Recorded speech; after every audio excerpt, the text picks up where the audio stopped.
All right, today I'm going to share with you guys things that casinos do that I wish were not true. A couple years ago, if you would have asked me this, I would have been like, that's a lie, that's a lie. You're not telling the whole story.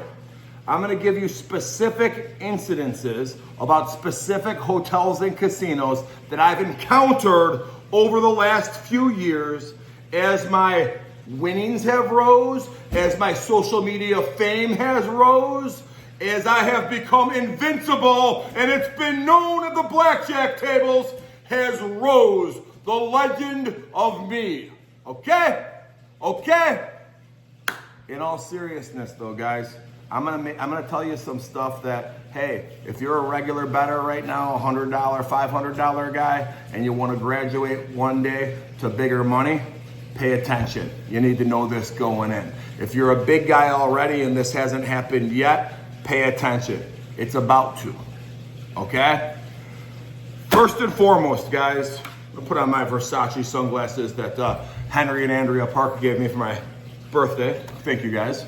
Actually, I'm not really a big high-end sunglass person. I'm more of a Nevin eyewear person with the Sarasani collaboration, nevineyewear.com. I tend to lose my sunglasses a lot, and this price point I'm a little bit more comfortable with, although I am in my house right now, so I could just wear the Versace. You know what? We're gonna go no sunglasses, all right? Let's put that behind us. We will put that behind us, okay? Now, I was always under the impression that comps at a casino are not based on how much you win or how much you lose. They're based on how much you bet, how long you play for, what your average bet is, what your credit line is, and that's it. The casino comes up with what they call a theoretical number, a theoretical loss number, and that's just the math. So your basic strategy blackjack player, you're gonna lose 2% of the time roughly. You bet $2,000, you played for 4 hours a day. Whatever that math calculates to is what your theoretical losses should be. And that's what casinos will comp you on, okay? Because they're not gonna be like, oh, you won, we're not gonna comp you. So that's why they don't do actual, they do it on theoretical. You feel me? So I could win 100 grand, but still have theoretical losses of like minus 40 grand.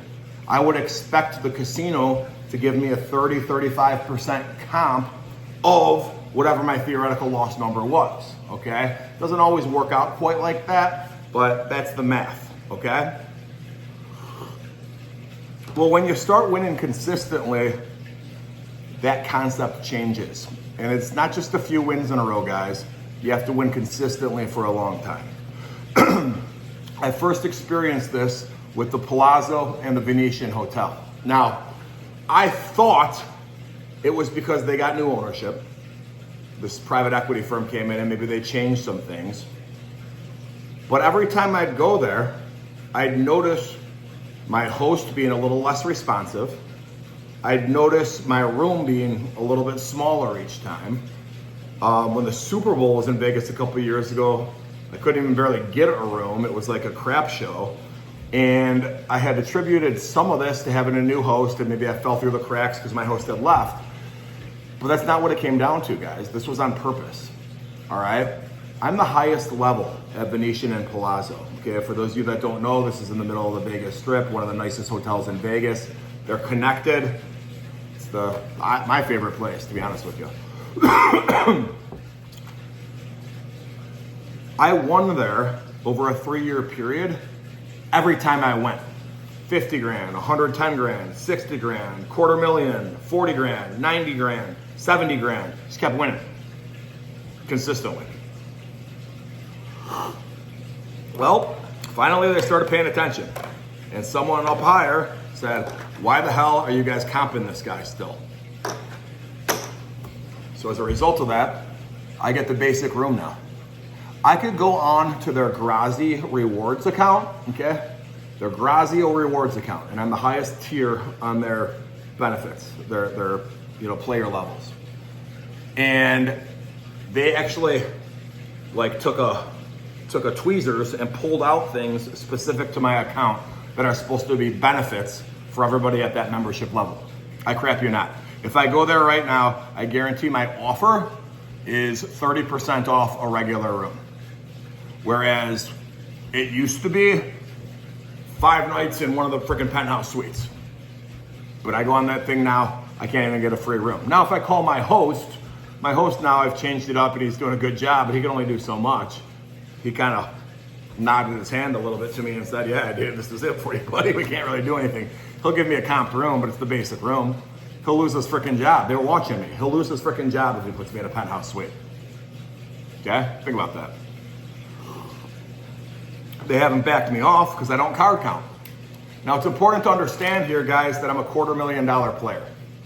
It's very, very rare that I see people betting more than me in high limit rooms on a consistent basis, okay? There are bigger players, depending on where we're at, there are bigger players, but they're usually not in the regular high limit room. In fact, the only time I ever see anyone betting on a regular basis as much or higher than me is at the Bahamar in Bahamas, and the Win. It's the only time I've even noticed it. There'll be random times, like at the MGM once, Charles Barkley was 2 tables over from me and we started hanging out a little bit. He was betting 2 pumpkins at a time for 25 grand each.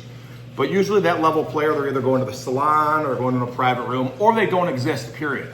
So my point in sharing this with you guys is that as a $250,000 guy, yeah, maybe they're not having special meetings about me, but they're paying attention, dude. They're paying attention to that $250,000 guy. And I got $250,000 lines of credit all over the strip in Vegas, okay? And we got to a point in 2024, in September, where I was becoming literally invincible. I hadn't lost for all of 24, all of 23, all of 22, and most of 21. Literally hadn't lost. These casinos were starting to share notes and talking about me. The Palazzo already backed me off. I remember having a meeting with the guy over at Rio about some filming and stuff. This guy knew my whole freaking biography. It's his, job, I guess, to do so. But he was very clear. We're not letting you, if you lose all your money, you go down betting 1 or 2 grand or 3 grand a hand. We're not going to let you raise your max to 10 grand a hand to make it back. Now, why would he say that? Well, maybe some blackjack players will play like that recklessly to come back. Maybe he's watching my reels to come back. Or maybe he called around and said, if he gets down, keep him down. Don't let him race back to come back. All right? Think about that. Now, that particular weekend, it was interesting because as that was happening is the weekend I got freaking demolished at the Win. And the Win and Encore, all right? Very much like Palazzo and Venetian being connected, Win and Encore are connected. I got demolished. Not good, guys, not good. But it actually helped me out, I think, because now it's like, hey, call the Win up. I just got my ass beat there. Call the Win up, everybody. Literally, that was going through my head. And that was like mid-September. Never really had a big loss again until the end of the year at Bahamar. But 24 was a great year, as was 23. 23 and 22, I didn't lose at all. 24 was a really good year. Now, so something happened to me at a local casino, all right? And I couldn't believe it happened. It's one thing if they're not going to keep comping you when you're a consistent winner. It's another thing, however, if they tap you on the shoulder and tell you you can't play blackjack here anymore.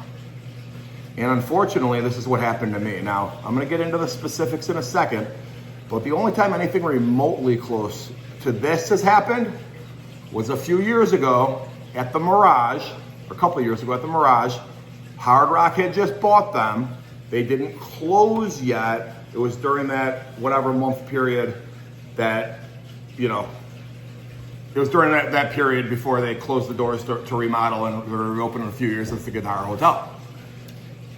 Okay, well, what happened, John? Well, my Hard Rock host in Fort Lauderdale said to me that they have these awesome villas at the Mirage. I go, dude, I don't stay at the freaking Mirage. I'm winning every time I go. I stay at Palazzo. That's it. That was still when they were taking good care of me. But I'll try it. These villas sound great. Sure enough, they were great. Well, I get there at the Mirage, and they don't have any big-time players, period. The high-limit room is not really catering to high-limit players. It's like, the dealers are wearing Golden Knights jerseys. It's just like a really relaxed environment.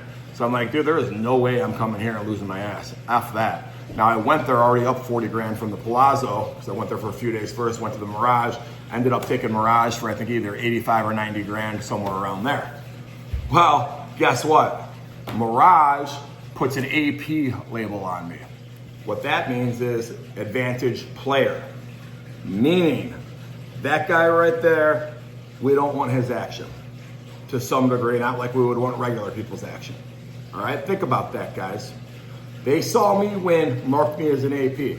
Nobody said I card counted. That was never the accusation.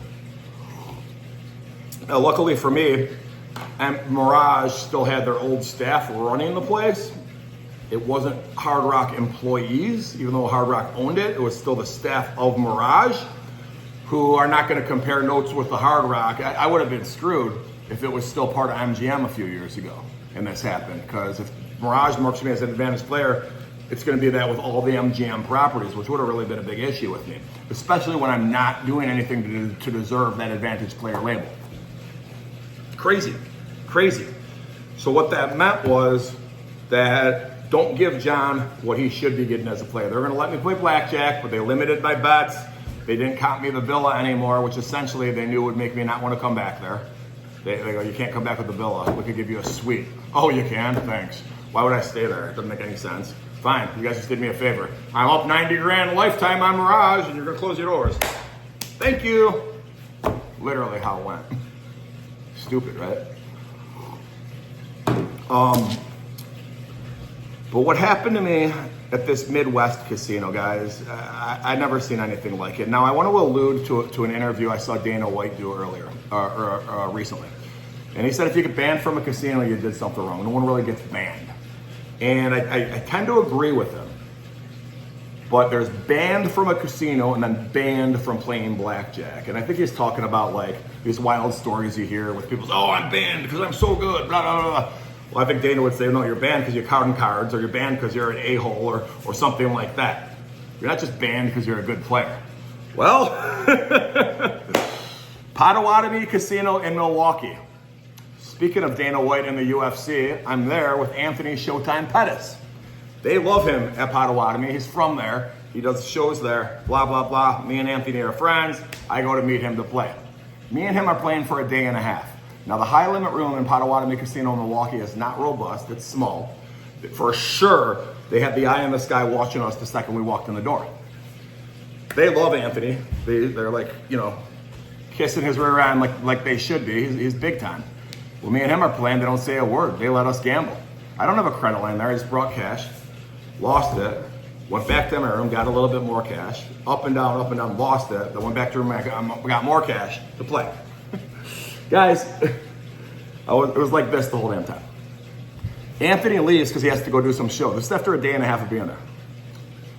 They come tap me on the shoulder after he leaves, and tell me that I'm too good of a player, they don't want my action. And I looked at them and I said, guys, you hit on soft 17, you don't let us resplit aces, you don't let us surrender, or maybe you let us resplit aces. You don't want me to play, you should let everybody play. You don't let us play? No blackjack action for you anymore, John. Go play craps, go play roulette, little buddy. Here's the catch, guys. I was down 10 grand. They waited for this thing to be on the low end. They did it in the middle of a shoe right after their superstar, Anthony, left the room.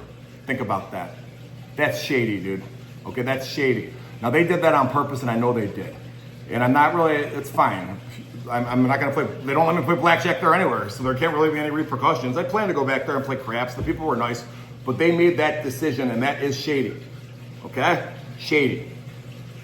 The Rio did something similar to me at one point, but it was an actual mistake where they limited my max bet in the middle of a shoe. I think that was a legit mistake. What Potawatomi did was shady. Okay? So guys, listen, I didn't think it either. Back when I was Gen Pop, I'd be like, okay, these stories are all BS. They're real, man. They're real, and I'm starting to experience that. And the only way to get out of that is to lose big, unfortunately, which we would rather not do, okay? Let's keep winning in 2025. Much love.